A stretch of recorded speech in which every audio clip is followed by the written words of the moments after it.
سلام دوستانو، نن په یو بله مهمه بحث لرم دوستانو تاسو سره. تر کومه ځایه پورې چې تاسو هم متوجه سوي او موږ هم ورته پام ده، یوه مهمه اړیکه چې په افغانستان کې خورا ډیره مهمه ده او موږ ډیر پام نه ورته کوو، هغه د کورنۍ او ښوونځي اړیکه ده. یا له ښوونځي سره زموږ اړیکې او روابط دي. زموږ اړیکې او روابط له ښوونځي سره څه ډول دي؟ افغانان له ښوونځي سره څه ډول اړیکه لري؟ افغانان د ښوونځي په اړوند او د درس د ځای په اړوند د مدرسې په اړه څه فکر کوي؟ څه تصور لري؟ څه باور لري؟ دغه اړیکې ته څومره ارزښت ورکوي؟ دغه اړیکې ته څومره اهمیت ورکوي؟ دغه اړیکه د دوی له نظره څومره مهمه، ژوره او ارزښتمنه ده؟ تر کومه ځای پورې چې زه پوهېږم دوستانو او زما ارزونې دي یا تجربې دي یا ما ته مراجعین راغلي شخصي ارزونې مې دي، شخصي تجربې مې دي، شخصي حدسونه او ګمانونه مې دي. زه فکر کوم په افغانستان کې د افغان انسان او کورنۍ د افغان کورنۍ اړیکه له ښوونځي سره ښه نه ده. موږ له ښوونځي سره ښه اړیکه نه لرو. موږ د ښوونځي په اړوند ښه فکر نه لرو. موږ د ښوونځي په اړوند ذهني خطاګانې لرو. موږ فکر کوو چې هر هغه څه چې زموږ د بچي په ژوند کې، په زندګۍ کې نقش او ونډه لري، دا د ښوونځي وظیفه او دنده ده. او زه فکر کوم چې دا د نښتوب لامل سوی. یو مورد. دویم، افغانان روزنه یوازې د ښوونځي دنده ګڼي، یوازې د ښوونځي مسؤلیت ګڼي. که تاسو اورېدلي یو متل ده وایي الا بلا به گردن ملا، یعنی موږ د خپل بچي هر څه په ملا پورې، په معلم پورې، په مدرسه پورې، په مکتب پورې ورتړو. زه فکر کوم چې له مدرسې سره، له جومات سره، له ښوونځي سره، له کورس سره د کورنۍ اړیکه ډیره مهمه او ډیره د اهمیت وړ ده. موږ مجبور یو او باید له جومات، ښوونځي، مکتب، مدرسې، کورس او بل هغه بنسټ چې زموږ بچي ته روزنه ورکوي، په هره برخه کې چې ورکوي، موږ باید له هغه بنسټ سره، له هغه نهاد سره ښه اړیکې، ښه روابط او ښه تعامل ولرو او جوړ یې کړو.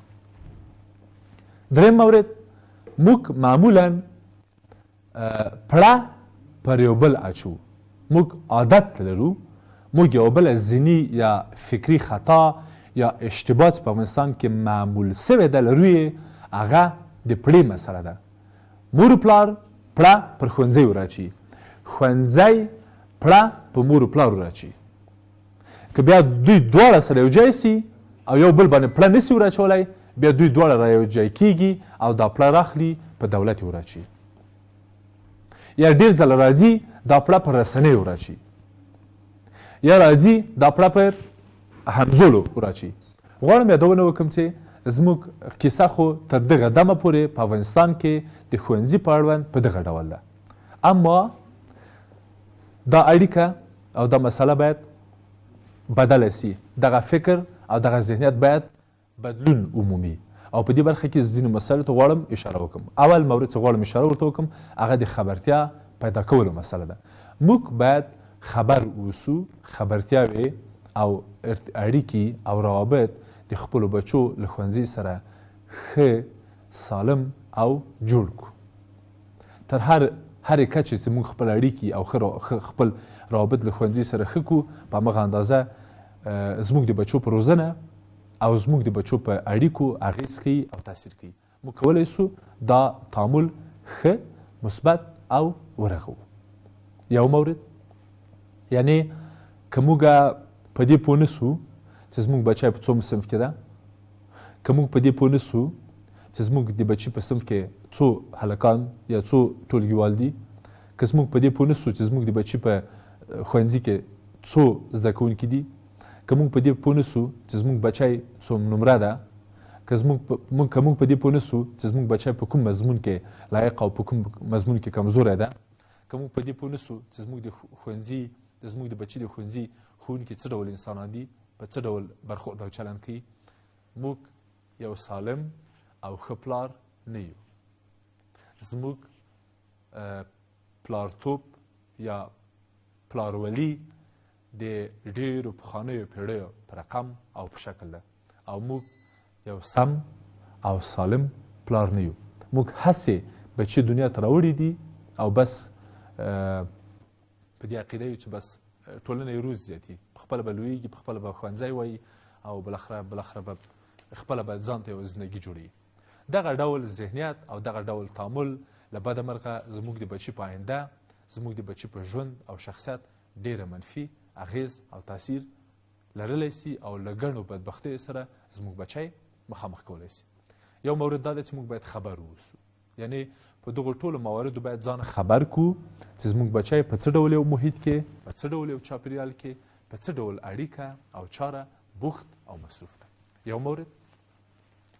دویم د مرستې مسله ده. دوستانو موږ باید له خپل بچي سره مرسته وکړو، موږ باید له خپل بچي سره کومک وکړو.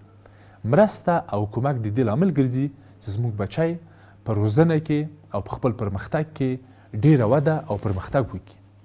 همدغه ډول دغه مرسته که زموږ او زموږ د بچي د ښوونځي په منځ کې یا زموږ او زموږ د بچي په منځ کې دا کولی سي مرسته وکړي، کومک وکړي او زموږ بچی یوې ښه لوري ته او ښې خواته بوځي او کومک ورسره وکړي. بله مسله د ستونزو د مخنیوي مسله ده. تاسو که له خپل بچي سره، تاسو که د خپل بچي له ښوونځي سره اړیکه ولرئ، په ځینو مسایلو به پوه سئ، په ځینو مسایلو به خبر سئ. ډېر ځله داسې پېښېږي ما ته میندې او پلرونه راځي او د خپلو بچیو شکایتونه راته کوي، یعنې راته وایي چې زما بچی دغه ستونزه لري، دغه ستونزه لري، په دغسې یو ستونزه اخته ده، استاد په دغسې یو ستونزه اخته ده. زه ورته وایم چې تاسو دا ستونزه ولې پخوا ما سره نه شریکوله؟ وایي والله که نه پوهېږم استاد، 2 کاله کېږي چې دغسې یو مشکل پېښ سوی ده. 2 کاله مخکې موږ چې کله راکېناوه زموږ بچی، موږ ته یې وویلې چې 2 کاله مخکې یو چا په برګر کې چرس ورکړي وه، 1 کال مخکې یو چا ټابلیټکه ورکړې وه او بس یو 6 میاشتې مخکې مې یو چا چېرته بولی و کوم ولایت ته، هلته یې په یو هغه کې په یو محفل کې په یو پروګرام کې شراب هم ورکړي وه، الکول هم ورکړي وه. موږ اوس خبر سو استاد. بیا زه ورته وایم چې تاسو ولې اوس خبر سوئ؟ تاسو باید له خپل بچي نه ولې 2 کاله وروسته خبرېږئ؟ تاسو ولې د خپل بچي په ستونزه 1 کال وروسته خبرېږئ؟ تاسو ولې د خپل بچي په ستونزه 6 میاشتې وروسته خبرېږئ؟ له دې معلومیږي چې ستاسو او ستاسو د بچي اړیکه ډېره سړه ده، ستاسو او ستاسو د بچي د ښوونځي اړیکه ډېره سړه ده. که دا اړیکه وخت ناوخت وای، تاسو وخت ناوخت د خپل بچي د ښوونځي پوښتنه کولای، د خپل بچي څارنه مو کولای، د خپل بچي لیدنې او کتنې او ملګرتیاوې انډیوالیانې مو څارلی او تعقیبولی، نن به وروسته له 2 کالو په داسې یو بدبختۍ نه اوښتئ.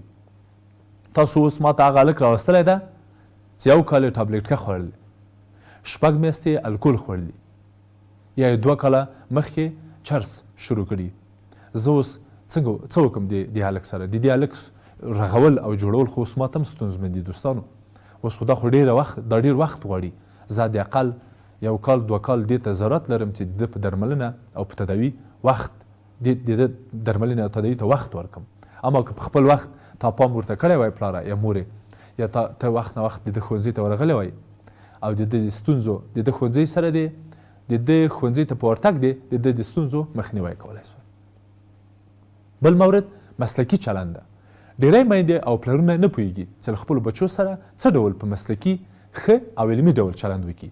کله چې مور او پلار ښوونځي ته ځي، استاد یې په دهلیزه کې، په سیمینار کې، په اداره کې یوه خبره ورته کوي چې پلاره داسې به دې کړي وه، مورې داسې به دې ورته ویلي وه، او هغه مسلکي چلندونه دي چې ډېری استادان، البته یو شمېر استادان په دې پوهېږي چې د خپلو بچو د خپلو زده کوونکو میندو پلرونو ته څه ډول په څه رقم علمي شوې، علمي طریقې، مسلکي طریقې، مسلکي شوې وروښيي او میندو پلرونو ته وایي چې پلاره داسې به دې کړي وه، تا کاشکې داسې ورته ویلي وای، تا کاشکې په دې ډول برخورد سره کړی، که په دغه ډول یا په دغه شکل تا چلند ورسره کړی وای، تا برخورد ورسره کړی وای، نو دا د دې لامل کېده چې ستا بچی نن په دغه ستونزه اخته نه سي، او یا اوس چې په دغه ستونزه اخته سوی ده داسې وکړه مورې یا داسې وکړه پلاره.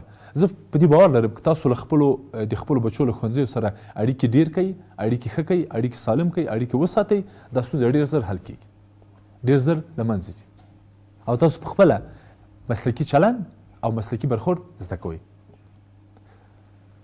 د دغه اړیکې او دغه رابطې د سمون رغوي او ښه په اړوند غواړم یو څو لنډې مسلې تاسو سره شریکې کړم. اول دا چې موږ باید اصول زده کړو. نن سبا دا یو اصل ده، دا یو مجبوریت ګڼئ، دا یو الزام ګڼئ، هر څه چې ګڼئ ویې ګڼئ. نن موږ مجبور یو چې د خپل بچي له وړکتون، ښوونځي او هر هغه چیرته چې دی تعامل ورسره لري، ولو که کلب ده، موږ اړیکه او رابطه ولرو، تعامل ولرو. موږ باید په دې پوه سو، موږ باید ورسو او وی ګورو او وی کسو چې څوک چیرته څه کوي او څه نه کوي. موږ باید خپل بچي په تګ راتګ، ملګرو، تعاملاتو او اړیکو خبر او پوه سو. یو مورد. دویم، دخیل کیږو موږ.